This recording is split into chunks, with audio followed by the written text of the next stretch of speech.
جو لوگ دعا کی وجہ سے پریشان ہیں کہ ہماری دعا قبول نہیں ہوتی، ہماری عبادت قبول نہیں ہوتی، تو ہم کیا کریں؟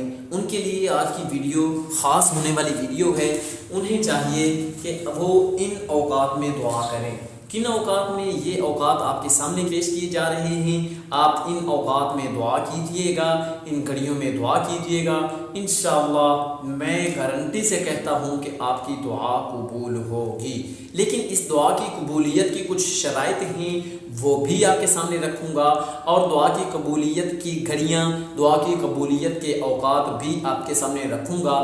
یہ قبولیت کی گھڑی، یہ قبولیت کا طریقہ اور یہ شرائط، یہ ساری چیزیں آج کی ویڈیو میں آپ کے سامنے پیش کی جا رہی ہیں۔ بسم اللہ الرحمن الرحیم۔ السلام علیکم ورحمۃ اللہ وبرکاتہ۔ پیارے ناظرین و سامعین کرام، میں ہوں محمد عرفان اور آپ یوٹیوب چینل دیکھ رہے ہیں وظائف و عملیات۔ آج آپ کے سامنے جو چیز پیش کی جا رہی ہے وہ دعا کو سامنے رکھتے ہوئے پیش کی جا رہی ہے کہ ہم بہت دعائیں کرتے ہیں، رو رو کے دعائیں کرتے ہیں، گڑ گڑاتے ہیں، سارا کچھ چھوڑ چھاڑ کے دعائیں کرتے ہیں، اور حتیٰ کہ دعائیں کروانے کے لیے بھی ہم کوئی کسر نہیں چھوڑتے۔ درباروں پہ جاتے ہیں، ولیوں کے پاس جاتے ہیں، اور ایسی ایسی جگہ پہ چلے جاتے ہیں جہاں کے بارے میں ہم نے سنا ہوتا ہے کہ یہاں کی حاضری ہی ہمارے لیے کافی ہو جاتی ہے۔ کچھ لوگ اس طرح کی جگہوں پہ بھی جاتے ہیں، لیکن ان کو وہاں پہ جانے کا بھی فائدہ نہیں ہوتا۔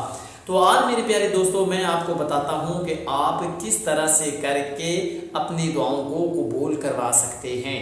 سب سے پہلی بات تو یہ ہے کہ آپ اپنے والدین کی خدمت کریں، اپنے والدین سے دعائیں لیں۔ والدین سے بڑھ کر آپ کے ہاں اس دنیا میں کوئی بھی ولی نہیں ہے جو کہ آپ کے حق میں دعا کرے۔ لیکن اگر ان سے بڑا بھی کوئی ولی نہیں ہے اور ان کی دعائیں بھی آپ کے حق میں قبول نہیں ہو رہی، تو پھر آخر مسئلہ کیا ہے؟ حجاج بن یوسف کبھی نے 18,000 مسلمانوں کو شہید کیا اور کرایا۔ اسے پتا چلا کہ لوگ اس کے خلاف، جو مستجاب الدعوات لوگ تھے، وہ اس کے خلاف آ گئے ہیں اور اس کے خلاف بد دعا کرنے لگے ہیں۔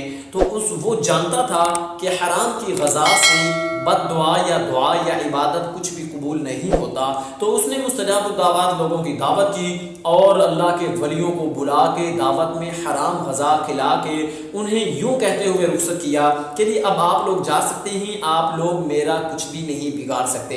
ہمارے لفظوں میں آپ یوں سمجھیں کہ اس نے یہ اس وقت کہا تھا کہ آپ میرا بال بھی بنکا نہیں کر سکتے۔ وقت کے ولی ہوں اور ظالم بندہ کہے کہ آپ میرا یہ نہیں کر سکتے، تو یہ کیا ریزن ہے؟ یہ ریزن میرے دوستو یہ ہے کہ ان کے پیٹ میں حرام غذا جا چکی تھی۔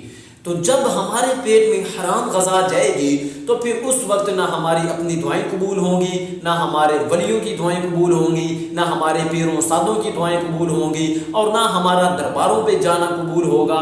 آپ گھر میں ہی بیٹھے اللہ رب العزت کی ذات کو جب منا لیں گے تو کسی کے پاس جانے کی، وقت ضائع کرنے کی، پیسہ برباد کرنے کی ضرورت نہیں ہے۔ آپ اپنے ہی گھر میں مصلی بچھائیں، 2 رکعت صلاۃ التوبہ کی نماز پڑھیں، نوافل پڑھیں، اس کے بعد پھر اللہ کو منائیں، اللہ سے مانگیں۔ اللہ ہی سب کچھ کرنے والے ہیں۔ اللہ الصمد، وہ بے نیاز ہے۔ یخرج الحی من المیت و یخرج المیت من الحی، وہ زندہ سے مردہ کو، مردہ سے زندہ کو نکالنے والا ہے۔ یولج اللیل فی النہار و یولج النہار فی اللیل، وہ دن سے رات کو نکالنے والا ہے، رات سے دن کو نکالنے والا ہے۔ میری اور آپ کی بگڑی بھی وہی بنائے گا۔ یاد رکھیے گا، جب مرغ بولے گا آپ اس کی آواز سنیں تو اس وقت آپ دعا ضرور کیجیے گا، وہ رحمت کے فرشتوں کو دیکھ کے بولتا ہے۔ یاد رہے، جمعہ کے 2 خطبوں کے دوران جب امام بیٹھتا ہے چند سیکنڈ کے لیے، یہ وقت بہت قبولیت کا ہوتا ہے، آپ اس میں دعا ضرور کیجیے گا۔ یاد رہے کہ فرض نماز کے فوری بعد دعا کی قبولیت کا وقت ہوتا ہے، آپ اس میں دعا کر سکتے ہیں۔ اذان سے لے کے نماز تک کا جو درمیانی وقفہ ہوتا ہے، یہ بھی قبولیت کا وقت ہوتا ہے۔ جب بھی آپ کے سامنے کوئی سائل آئے، آپ اس کو صدقہ خیرات دیں اور فوری آپ دعا کریں، آپ کی دعا قبول ہو سکتی ہے۔ تہجد کی لاڈلی عبادت ہے، لاڈلی عبادت کر کے آپ تہجد پڑھ کے بھی اللہ رب العزت کی ذات سے اپنی دعاؤں کو قبول کروا سکتے ہیں۔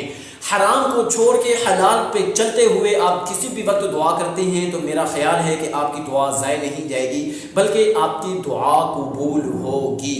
یہ تھی میرے دوستوں کچھ شرائط اور حلال اور حرام کا جو آپ کے سامنے رکھا ہے، یہ شرط ہے ہماری دعاؤں کی قبولیت کی۔